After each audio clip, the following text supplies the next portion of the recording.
Welcome to Bite Size Dental Marketing. Today I have Dr. Dominique Fufidio with me. Dr. Fufidio is the former owner of Katy Trail Dental, which is an incredibly competitive area. I didn't realize how competitive it was until we went down there for a photo shoot the first time. And during that, you exited most of the insurance plans that you were on. You, at the same time, you were a competitive CrossFitter, and now you lead Fufidio Consulting Group. Dr. Fufidio, it's been so wonderful to get to known you so long, and we got to watch your office grow through all those years. But I would love to hear your version of how you got started in dentistry and how you came to start the Fufidio Consulting Group. Yeah, it's really good to see you again. I know it's been a while since we worked together because, like you said, your group calls us a success story for Katy Trail Dental Marketing. I mean, you did come down to the trail. I remember seeing you in our makeshift waiting room at the first location that we were at, which was That's right. like renovated home, essentially. I won't go all the way back to infancy or how I chose to become a dentist, but I was running Katy Trail Dental. We had moved to our new location. Coronavirus hit, and I was looking for a new challenge. I consider myself a lifelong learner. I have my fellowship with the AGD, and I was reviewing the insurance aging report with Maria and Emily, my front office administrative team. And I would be looking at these claims that would be sitting there for not the normal 30, 60, even 90 days. And I would be asking them, why is this claim still pending? Why has it not been closed? What's the follow-up? And they would tell me that the claims were not being paid. And I was looking at the clinical documentation saying, there is no reason this claim should be denied. So I started doing peer-to-peer calls and exercising my right to speak with a dental clinical claim reviewer and started developing a relationship with two of the main consultants in Texas that shortly afterwards I asked, hey, are you looking for some part-time help? I brought in an associate and I started working for the insurance companies part-time while still the main dentist and owner over at Katy Trail Dental. There's a lot of information in the insurance realm and we're not privy to it as dentists. I mean, what we have to learn is so technical and so niche, and we expect to have a business team that will help with a lot of the questions that we have around dental insurance and navigating that insurance landscape, optimizing our benefits. But a lot of it comes down to clinical documentation. So long story short, went to go work for the insurance companies, was promoted within. I just have that type of work ethic that people recognize that she could do something really great for us. And there were a lot of workplace inefficiencies. So I started to look at AI and see how I could incorporate it into the company I was currently working for. And the artificial intelligence company just stole me. So I went to go work for artificial intelligence, and they have practice products, but they also have insurance products. And I was one of the main clinical managers co-creating artificial intelligence methods for radiograph analysis for the insurance companies. And I have since exited because I have a lot of information to give. There was an article in the AGD Impact, which is a news magazine for members of the AGD, that said about 74% of denials by a large payer when they did an analysis were administrative in nature. So Sure. after an appeal process, that means only 7 to 8% of claims are actually denied. But if you're in a dental practice, you're feeling like there are a lot more claims than 7 or 8% being denied. So I'm really hoping to bring some clinical alignment to the provider's office and say, this is what we're looking for when you're submitting a crown. If these things exist and that's why you're doing the crown, communicate it. And this is how I recommend you communicate it. So I never want to correct our podcast host, but also not a competitive CrossFitter. You're the one that does the CrossFit. I was competitive in weightlifting. Weightlifting. I No. had to be sure you knew. Oh my gosh. See? We're still learning things about each other. We are. No, I was a power lifter in college and only did CrossFit because Ted dragged me. But I think I saw you at a CrossFit gym perhaps. And Yes. That's where I made the connection. Yes, the weightlifting. Yeah. And I do remember we did talk about powerlifting early on. But that's how long I've known you at this point. I know it. It's pretty wild. Now, at 48 years old, I'm not out there trying to powerlift anything. I'm just trying to keep my hips mobile and not lose my grip. You've got a hook grip or use straps, but also if you have that CNS fatigue, one of the first things to go is your grip strength. But I'm realizing that I cannot stretch the way I like to and then go right into weightlifting because I will chronically be injured. But Mm, that's an aside. So that's a side. Now, I have a question back to on insurance. The 80/20 rules everywhere. And as you started talking about insurance, I we have the same problem on bad reviews. There are very, very bad clinical reviews. Most of the reviews we see in the dental practice, about 82%, are administrative or billing in nature. Mhm. So I completely makes sense that that would, the 80/20 rule would sort of apply to the insurance claims. Do you, in your experience, do you think that 20% of the office probably generate 80% of the administrative claim problems? Like, is it almost based on the strength of the office team around and the overall culture of the office, or is there something I don't know about it? That's a really good question. And I like to see the administrative problems as compounding because if you have one claim that maybe you're just missing this one valuable piece of information, the key critical component that the insurance company needs to see in order to give this the check mark to say, yes, benefit determination is we are recommending these benefits. It can keep going around and around in this appeal process, which is expensive for the office. It's expensive for the insurance companies. And a lot of offices think that the insurance companies do not wish to pay out benefits on treatment that's rightfully within the realm of paying these benefits out. And that's not the case. The insurance companies just want to receive the correct documentation so that they can screen it for their criteria to say, yes, it checks all the boxes. Let's pay this out. Let's not tie up our phone lines with you calling in with questions and asking to speak with claim reviewers. Let's not have your office going through this appeal process over and over again. So to answer your question, it's not black and white. There are a couple insurance companies that if there's a single crown being billed, which I was very often submitting one single crown, it's not even reviewed.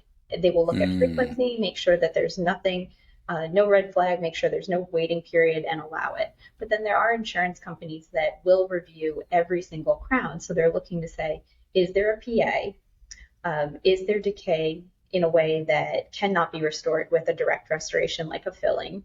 Was there a root canal treatment? There's a list of things that they're looking for in this internal thought process that goes through this manual review. So I can't say if it's 20% of the dentistry is causing 80% of the administrative claim problems, but when I was a clinical claim reviewer, I felt like I was seeing the same claims over and over again. And I can't just pick up the phone and call an office unless they request to be called. So there were times I'm saying, yes, finally, I could just speak with someone and say, all I need is this. And I think EOB language, it doesn't always clearly communicate that. But if an office starts to develop a keen awareness as to what is being reviewed upon, this will make everything a much more predictable process. So then maybe it won't be 80/20. Maybe it'll be Mhm, mhm. 90/10 or 95/5. I can definitely see it because I know that I personally get into these habits to where I think I'm doing it the right way.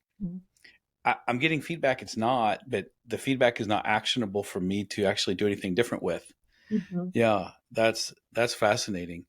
Now, when you were when you were in this, what was the biggest mistake that most offices made?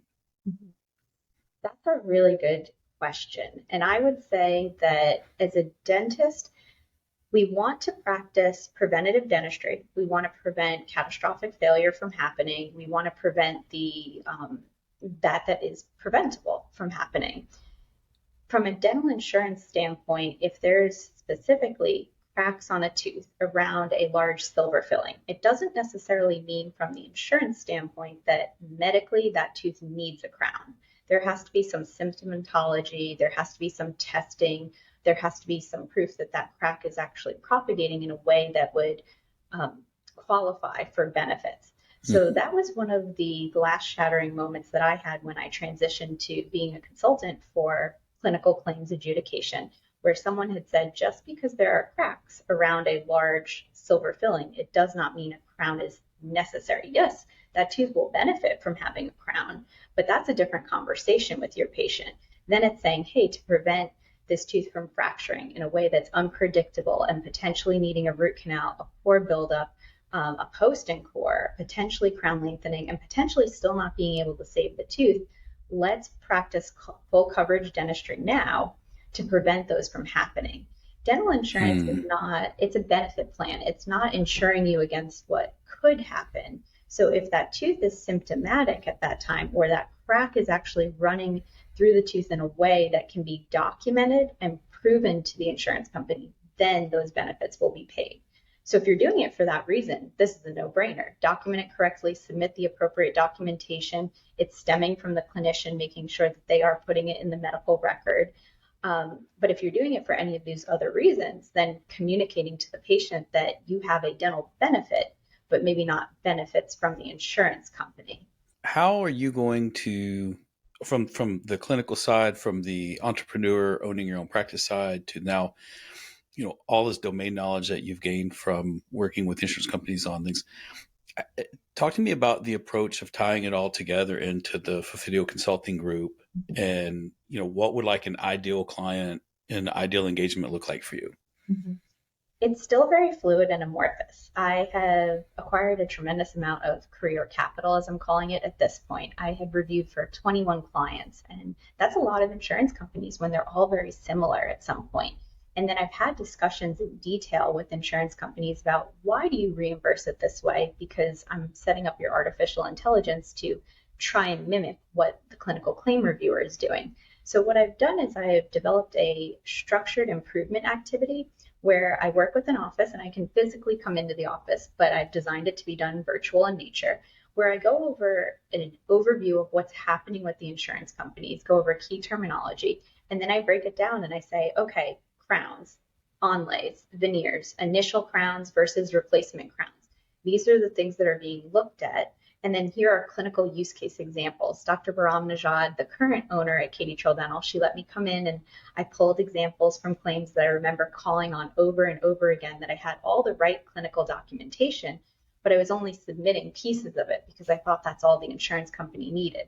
And after 4 or 5 appeals, I finally got to the insurance company the information they needed to have those claims paid. So now what I'm doing is telling the provider's office, if you're doing it for this reason, like I was in this example, all you need to do is highlight this portion right here and make this much more predictable. And we go through a whole bunch of use cases.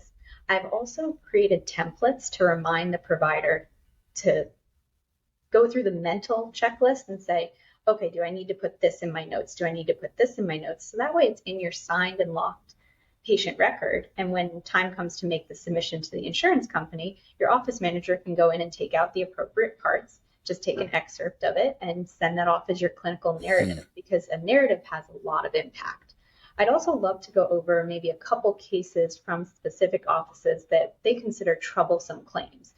And I can never tell someone what to do to get their claims paid. There has to be that dental etiology there, and I'm helping them learn what exactly to communicate.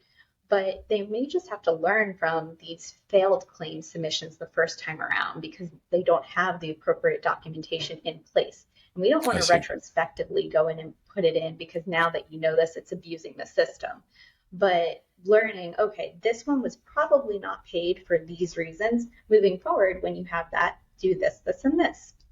So as I go through that process, I became a little insecure when I was broadcasting the claims that I was going to show people. I did a scaling and root planing on this patient. I did a crown on this patient. And I was afraid people would question and say, why did you do that? I would have done a filling, or I would have done a prophy. And then I realized that everything was paid. It was considered medically necessary.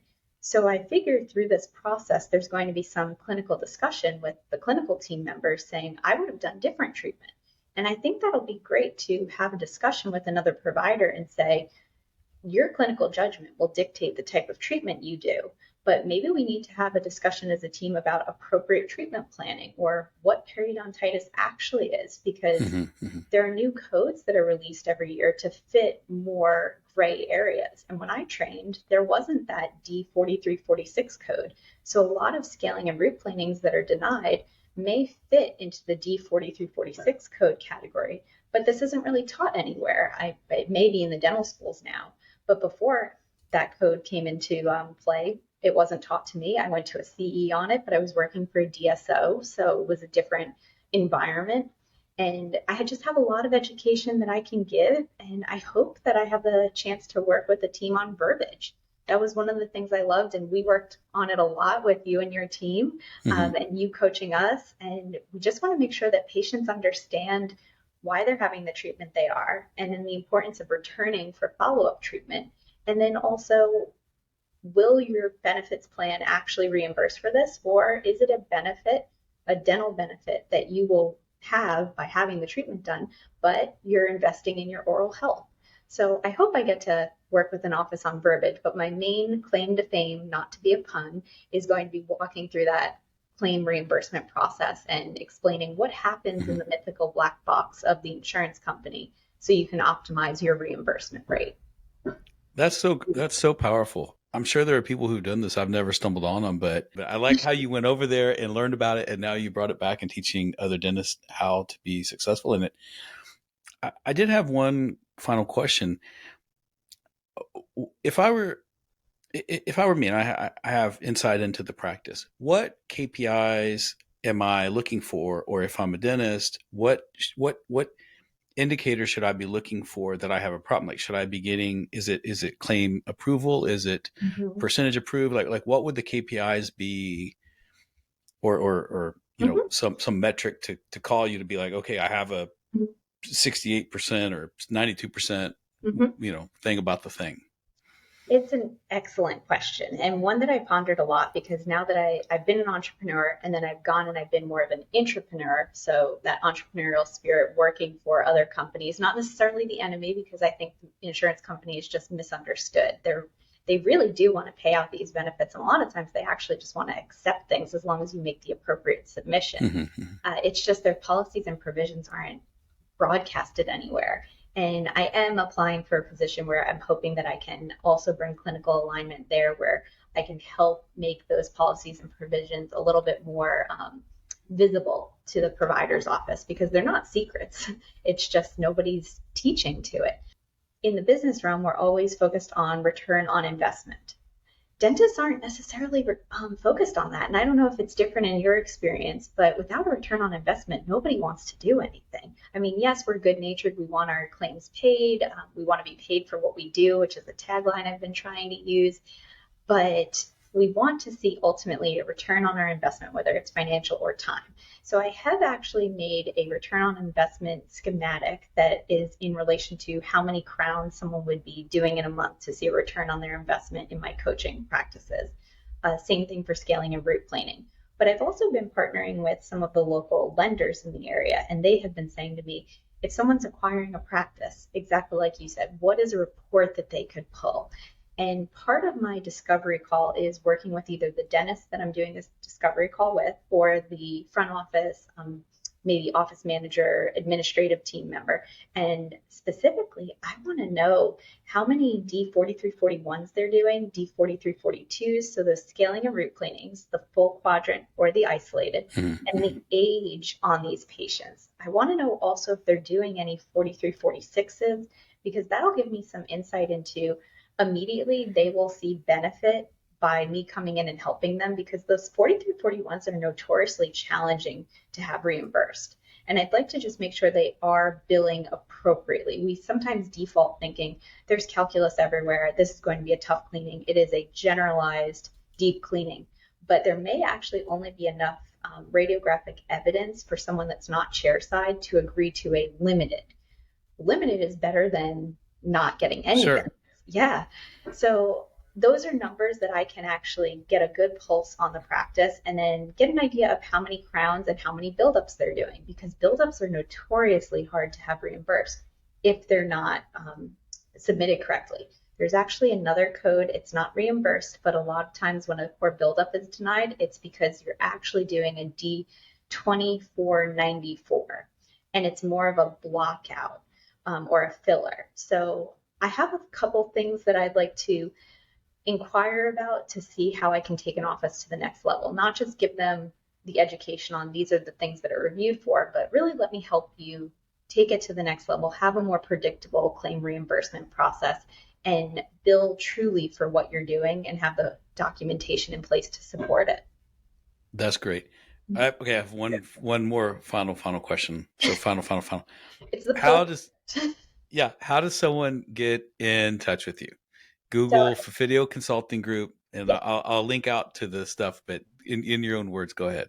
yes, www.Fufidio Consulting Group. Not that easy to spell, so thank you for linking it out. But it's F as in Frank, U, F again, IDIO, not like Studio, Fufidio consultinggroup.com. And there's a contact page. If anyone has questions, there's a chat feature. I love the website that's hosting me because I can actually answer the chat feature. And of course, there's email, and then you can just schedule the discovery call, because a lot of these things we need to have a conversation, and the Hmm. office needs to feel comfortable with me helping take them to the next level, because it's a two-way street. I need to have trust from them because I want to help them. So they have to be open and transparent with me and open to hearing and learning. Well, I wish you the best. I was always impressed at how you ran your office, and how much you cared about the patient experience and the brand. And I just thought you were an amazing dentist and an amazing CEO. And I'm so grateful that you're taking the next step. And I wish you the best. So thank you so much for being on the show. Thank you for having me. And I always love what Pain Free Dental Marketing has done. I really enjoyed coming to your town hall meeting that time. And I'm really Hmm. happy that you're doing these, because I think you have a lot of good information to get out there. So thank you for what you guys are doing. And thanks for No, having me. you bet. Anytime.